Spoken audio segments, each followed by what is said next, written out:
He drew his sword inside his own lord's house and killed a man on the spot. Banishment followed immediately, but this exiled killer refused to disappear, and what he did next would make him one of the most powerful men in Japan.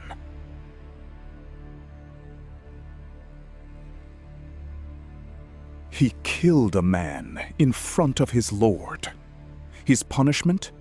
Banishment, disgrace, and the loss of everything he had earned.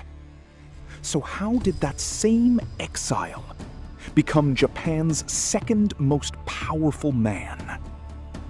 In the 1550s, a young samurai named Maeda Toshiie served as a page in the household of Oda Nobunaga, a minor warlord still fighting to control his own province. Toshiie was fiercely proud, quick-tempered, and already a formidable fighter, qualities that made him useful in battle and dangerous everywhere else. He was ambitious, loyal to Nobunaga almost to a fault, and utterly unable to let an insult go unanswered. Among Nobunaga's household staff was an entertainer named Juwami, a companion and performer whose job was to keep the young lord amused. He was a favorite, valued for his wit, and known for needling the other retainers without much fear of consequence. Juwami and Toshiie had clashed before, small frictions that never quite resolved. Everyone around them could sense it was only a matter of time before that friction became something worse. In 1559, the breaking point came. Juwami took Toshiie's ornamental hairpin, a kogai, a small but prized symbol of a samurai's dignity and taste, and paraded it in front of Nobunaga's assembled court, mocking Toshiie openly as the room laughed along. For Toshiie, this was not harmless teasing. It was a public attack on his honor, delivered in the one place, in front of the one audience, where he could least afford to lose face. Toshiie drew his sword and killed Juwami on the spot, inside Nobunaga's own residence, in front of dozens of witnesses, without a moment's hesitation for what it might cost him. Whatever the provocation, the act was unforgivable by any standard of the era. He had murdered a member of his lord's household, in his lord's own presence, over nothing more than an insult and a stolen hairpin. Nobunaga's fury was immediate and absolute. Juwami had been a favorite. His death inside Nobunaga's own home could not simply be excused or quietly forgotten. Nobunaga stripped Toshiie of his rank on the spot and banished him from service entirely. No land, no stipend, no position, no future. In a single afternoon, Toshiie went from a rising young retainer to a masterless samurai with nothing left but his sword and his pride.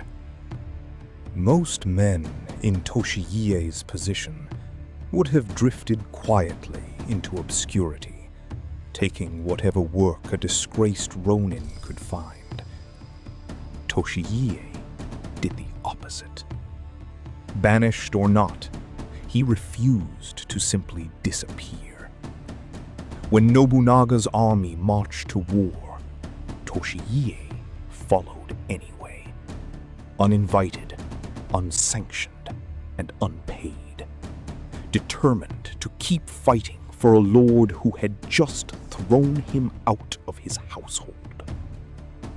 At the Battle of Okehazama, in 1560, one of the most consequential victories of Nobunaga's entire career. Toshiie fought without any official permission to even be on the field.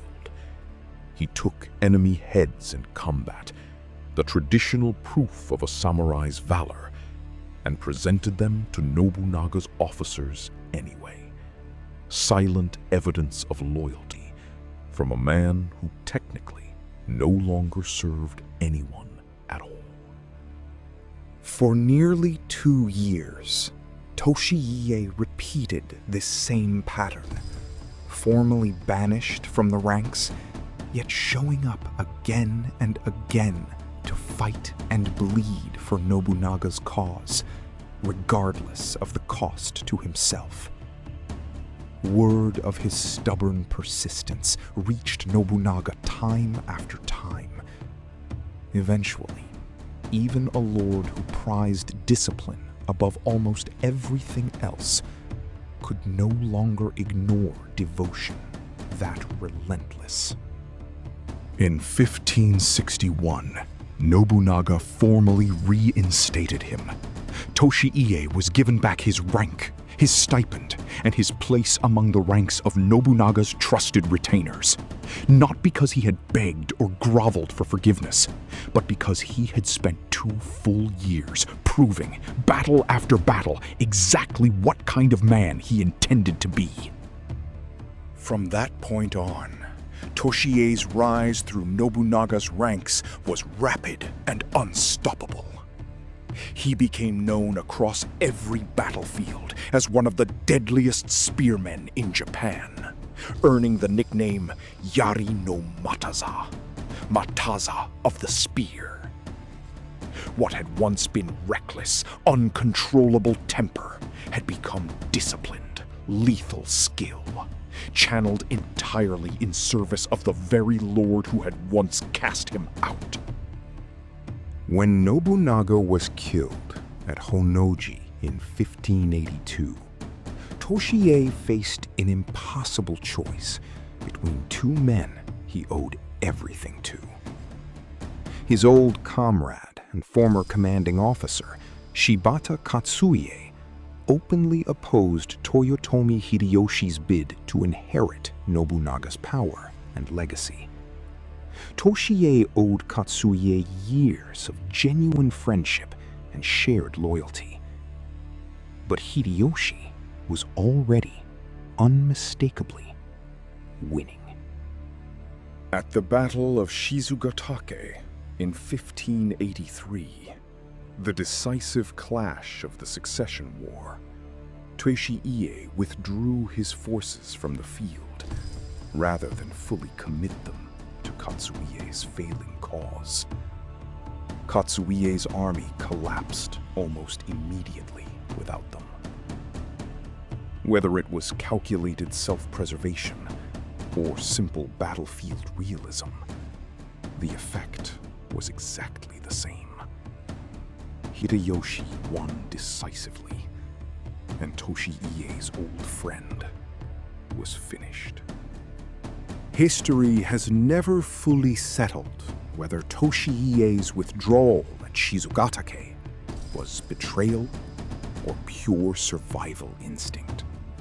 He had spent his entire youth learning exactly what loyalty could cost a man. Now, staying loyal to the losing side would have cost him everything all over again. He chose the future over the past, and Hideyoshi, watching closely, never once forgot it. Hideyoshi rewarded Toshiie's timely allegiance with the Kaga domain in central Japan, a grant of land that would grow over the following decades into the single largest territory held by any lord outside the Tokugawa family itself. The exiled killer, who had once owned nothing at all, now governed one of the wealthiest domains in the entire country. Near the very end of his life, Hideyoshi named Toshiie one of the 5 great elders, a council of the most powerful lords in Japan, entrusted personally with protecting his young son and heir after his death.